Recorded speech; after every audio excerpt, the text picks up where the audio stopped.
अचानक मैसेज मिला 11 से 12 बजे के आसपास कि हमारी सोसाइटी में कुछ एमसीडी के कर्मचारी आए हैं और यहाँ पे कुछ डेमोलिशन करना चाहते हैं, लेकिन उस चीज़ की हमें पहले कोई सूचना नहीं थी, किसी प्रकार से डिपार्टमेंट द्वारा ऑफिशियल सूचना नहीं थी। एमसीडी वाले आए थे यहाँ, हॉर्टिकल्चर वाले वे तोड़ के गए हैं। उन्होंने पहले सूचना देनी चाहिए थी, पहले हमें वार्निंग देते ताकि हम सावधान हो जाते या भाई कुछ बचाते, सेफ्टी करते। लेकिन यहाँ जो काम करने का वो काम तो करते नहीं, तोड़ने फोड़ने के लिए आ जाते हैं। और हमें टेलीफोन आया कि करीब 50-100 लोग और पुलिस के साथ में हॉर्टिकल्चर वाले एमसीडी वाले आए हैं और एमएलए साहब पूरी टीम के साथ में यहाँ घूम रहे हैं और बोल रहे हैं कि वो तोड़फोड़ करने की प्रक्रिया शुरू कर रहे हैं। हम उनको कहा कि भाई तुम्हें तोड़फोड़ प्रक्रिया नहीं कर सकते हो। हमने टेलीफोन करके जेई को बताया कि आप पहले नोटिस दीजिए, उसके बाद अगर किसी का इलीगल बना है। जेई एमसीडी जेई को बताया? जी हाँ, ठीक है। तो उन्होंने कहा जी नहीं, हमारे यहाँ कोई नोटिस देने की व्यवस्था नहीं है। हमने कहा बिल्कुल व्यवस्था है। एमसीडी टीम आई, कुछ स्टाफ पुलिस वगैरह लेके आई कि यहाँ भाई तोड़ा ताड़ी कर रहे हैं, कुछ लोग गलत घेराव कर रहे हैं। कारगिल, भारत का ऐसा कौन सा नौजवान होगा जो कारगिल युद्ध के बारे में नहीं जानता होगा, सेना के शौर्य के बारे में नहीं जानता होगा, कारगिल में शहीद हुए जवानों के बारे में नहीं जानता होगा। और इन्हीं शहीद हुए जवानों के वीर नारी के लिए विजय वीर आवास का निर्माण किया गया था, जो द्वारका में है, द्वारका वार्ड ए में है। लेकिन आज दिल्ली नगर निगम ने कुछ ऐसा किया कि मानो भारत के पूर्व प्रधानमंत्री अटल बिहारी वाजपेयी और भारत के तत्कालीन प्रधानमंत्री नरेंद्र मोदी के सपनों पर हथौड़ा चलाया। कभी आपने सोचा भी नहीं होगा कि कारगिल आवास में, विजय वीर आवास में शायद एमसीडी का हथौड़ा चलेगा। इंक्रोचमेंट के नाम पर तोड़फोड़ भी की जाएगी और यही हुआ द्वारका वार्ड ए के अंतर्गत आने वाले कारगिल विजय वीर आवास में। शायद चौंकाने वाली खबर होगी, क्योंकि भारतीय जनता पार्टी के ही निगम पार्षद हैं द्वारका वार्ड ए से, जिनका नाम है रामनिवास गहलोत। फिर भारतीय जनता पार्टी के निगम पार्षद के होने के बावजूद भी कारगिल विजय वीर आवास में आखिर एमसीडी ने आज हथौड़ा क्यों चलाया, ये सबके लिए यक्ष प्रश्न बना हुआ है। दिल्ली ब्रेकिंग की टीम को जैसे ही खबर मिली कि कारगिल विजय वीर आवास में एमसीडी ने इंक्रोचमेंट के नाम पर हथौड़ा चलाया है, दिल्ली ब्रेकिंग की टीम कारगिल विजय वीर आवास पहुंची और वहां पे आरडब्ल्यू की टीम से मिलने की कोशिश की। जानना चाहा आखिर किन कारणों के आधार पर एमसीडी ने डिमोलेशन किया है, तो जवाब शायद उम्मीद से परे थे, क्योंकि दिल्ली नगर निगम का जो मुख्य काम है सफाई व्यवस्था को बनाए रखना और सौंदर्यीकरण पे ध्यान देना, शायद उससे विपरीत होकर के दिल्ली नगर निगम ने आज हॉर्टिकल्चर डिपार्टमेंट के साथ मिलकर खूब हथौड़ा चलाया। मेरा नाम राकेश गुलिया और मेरा फ्लैट नंबर 31 बी ब्लॉक। क्या हुआ आज कारगिल में? क्या हुआ आज कारगिल में? क्या हुआ, कल अचानक एमसीडी टीम आई, कुछ स्टाफ पुलिस वगैरह लेके आई कि यहाँ भाई तोड़ा ताड़ी कर रहे हैं, कुछ लोग गलत घेराव कर रहे हैं। तो एमसीडी का ये पार्क का एरिया है, ये मेरे घर के सामने देखो, इधर जब पानी भर जाता है थोड़ा पानी अंदर की तरफ चला जाता है, इसके लिए आपको दिखा भी दिया हुआ, थोड़ी सी वो कर रखा है जिससे कीड़े मकोड़े पानी वगैरह नहीं जाए। हॉर्टिकल्चर की ज़मीन हमें 1 इंच भी नहीं घेर रखी है, चाहे तो वो एमसीडी स्टाफ आके या कोई भी आरडब्ल्यू आके उसको चेक कर सकते हैं, नाप सकते हैं। तो ऐसे उसको तोड़ने फोड़ने आए थे तो यहाँ मुद्दे बहुत उड़ जाते हैं ना। एमसीडी वाले यहाँ सफाई वाले आते हैं, खुद हम सफाई करते हैं, पार्क को खुद हम मेंटेनेंस करते हैं, घास कटवाते हैं हमारी आरडब्ल्यू टीम।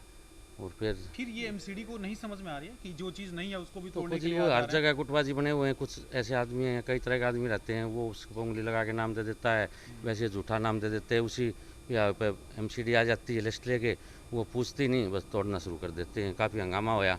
जरा स्थानीय लोगों की बात पर ध्यान दें और देखें कि कैसे इन्होंने पार्कों की खूबसूरती के लिए थोड़े से काम क्या किए कि एमसीडी की आंखों में ये खटक गए।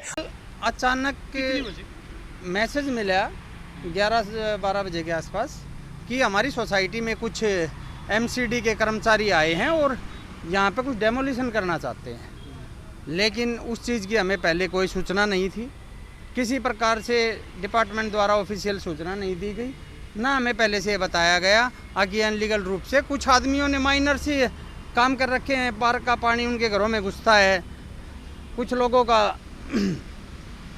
अपने आगे 2 रुद्दे लगा कर उस पर ग्रेनाइट लगा कर थोड़ा सुंदर कर रखा है, सिर्फ इतना ही वो था। उस पर कुछ लोगों ने शिकायत दी है, सुनने में आया आम आदमी पार्टी के कार्यकर्ताओं ने शिकायत दी है। अभी चंद महीने पहले इस सोसाइटी में आम आदमी पार्टी की प्रत्याशी जो काउंसलर के इलेक्शन में उठी थी वो हार गई थी। लोगों ने, इस सोसाइटी वासियों ने, रहने वालों ने एक तरफा उसके खिलाफ मत किया था।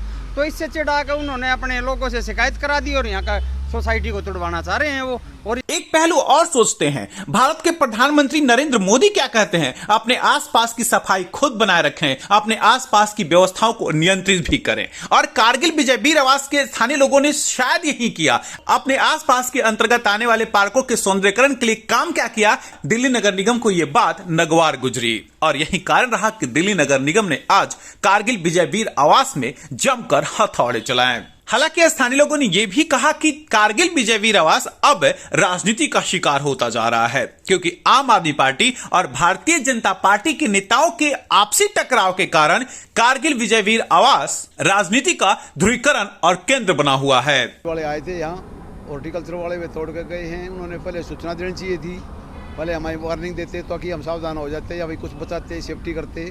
लेकिन यहाँ जो काम करने का वो काम तो करते नहीं, तोड़ने फोड़ने के लिए आ जाते हैं। जो भी जिसने भी कंप्लेंट दी है वो अच्छी नहीं दी है। अब कंप्लेंट नहीं दी। एमसीडी वाले सफाई करने या हाँ, फिर हाँ, पार्कों के हालात देखिए कैसे, क्या उसके लिए कभी आते हैं? नहीं, उसके लिए कम आते हैं, जो काम है वो नहीं करते, दूसरा काम कर रहे हैं। ऐसा काम नहीं करना चाहिए, उन्होंने ठीक ठाक आना चाहिए हमें। और फिर तोड़ने लिए आए थे, हमें सूचित करना चाहिए, पहले सूचित करो अगर भैया आप गलत काम कर रहे हो, ना हमें सूचित किया ना और किया, वैसे तोड़ने आ गए। ये गलत काम है एमसीडी का, हमें सूचित करो, हमें बताओ। और वैसे समझा के नहीं जाते, कभी नहीं आते तोड़ने के लिए आगे, तो कभी बता के भी जाओ ना, कभी अभी तुम गलत काम कर रहे हो। देखिए, कल हम लोग हाई कोर्ट में थे और हमें टेलीफोन आया कि करीब 50-100 लोग और पुलिस के साथ में हॉर्टिकल्चर वाले एमसीडी वाले आए हैं और एमएलए साहब पूरी टीम के साथ में यहाँ घूम रहे हैं और बोल रहे हैं कि वो तोड़फोड़ करने की प्रक्रिया शुरू कर रहे हैं। हमने उनको कहा कि भाई तुम्हें तोड़फोड़ प्रक्रिया नहीं कर सकते हो। हमने टेलीफोन करके जेई को बताया कि आप पहले नोटिस दीजिए, उसके बाद अगर किसी का इलीगल बना है। जेई एमसीडी जेई को बताया? जी हाँ, ठीक है। तो उन्होंने कहा जी नहीं, हमारे यहाँ कोई नोटिस देने की व्यवस्था नहीं है। हमने कहा बिल्कुल व्यवस्था है, अब बिना नोटिस दिए कहीं भी नहीं तोड़ फोड़ सकते हैं। लेकिन हमें दुख जब हुआ जब इस बात का हमें पता लगा कि जो एमएलए साहब गुलाब सिंह साहब जो यहाँ रहते हैं, उनके रहते हुए उनको पूरा सुनियोजित ढंग का पूरा पता था कि आज यहाँ कुछ होने वाला है, इसीलिए आज वो सोसाइटी में थे। हमें पता होता तो हम तो हाईकोर्ट क्यों जाते, हम भी यहीं रहते। उन पूरी टीम को लेकर के यहाँ आ रहे हैं, शिकायत कराते हैं अपने लोगों से और उसके बाद फिर लोगों के दिमागों में ये बातें घुमाते हैं कि देखो हमने तो एमसीडी से तोड़फोड़ करने आए थे, हमें रुकवा दिया। कमाल की है राजनीति और कमाल के है राजनेता, जिस सैनिकों को देख करके हर एक व्यक्ति जोश और उत्साह से भर जाता है। उन्हीं शहीदों के वीर नारी के लिए बने हुए कारगिल विजय वीर आवास में हथौड़े चलने की खबर ने आहत जरूर की है, वो भी भारतीय जनता पार्टी के ही निगम पार्षद के द्वारा, क्योंकि द्वारका वार्ड ए से भारतीय जनता पार्टी के ही निगम पार्षद हैं। इस खबर ने आज भारतीय जनता पार्टी के तमाम बड़े नेताओं से मिलकर स्थानीय हर एक व्यक्ति का ध्यान खूब आकर्षित किया और सोचने के लिए मजबूर भी कर दिया, क्या राजनीति में ऐसी घटनाओं को भी अंजाम दिया जा सकता है। दिल्ली ब्रेकिंग के लिए अनुज मिश्रा की रिपोर्ट।